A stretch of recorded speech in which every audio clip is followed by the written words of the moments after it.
Le saucissonnage des dossiers, on l'a assez dénoncé dans pas mal de projets, notamment sur celui de l'aéroport, mais là, le saucissonnage, il existe.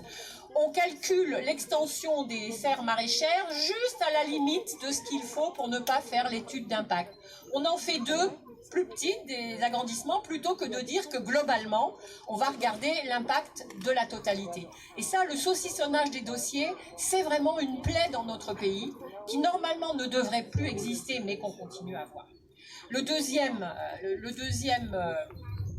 leitmotiv qu'on trouve tout le temps, c'est le chantage à l'emploi. Et puis le troisième point commun, je suis navrée de le dire aussi brutalement, mais c'est la courte vue des élus, voire la lâcheté, je ne sais pas, vous choisirez.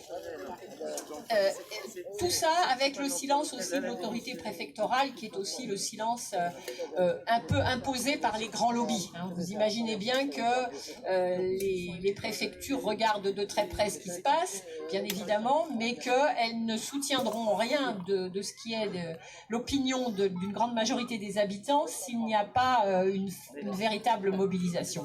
Sauf que il faut vraiment juger les gens sur les actes et pas sur les mots. Alors effectivement, quand vous vous attaquez à Lafarge-Holcim d'un côté, le maraîchage industriel, les méthaniseurs, etc., c'est un peu David contre Goliath. Et c'est difficile, même si de temps en temps, quand même, faut pas l'oublier, David gagne contre Goliath. Alors, il faut y croire. Et puis surtout, je me souviens toujours de 2009. J'ai oublié quel était le sous-préfet de l'époque, parce que les sous-préfets, ça passe, ça défile, en essayant de ne pas avoir trop de problèmes pendant les 2 ans où ils sont là.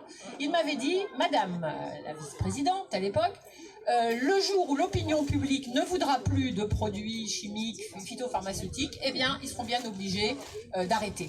Donc, c'est l'opinion publique et c'est la pression de nous tous qui pourra peut-être encore, je l'espère, changer les choses. Donc, à vous tous, un grand merci d'être mobilisés. C'est fatigant, la lutte et la mobilisation. Mais bon, on a des victoires et puis on peut espérer qu'un jour, on la battra vraiment, cette hydre de Lerne aux têtes multiples. Bon courage à tous. Merci.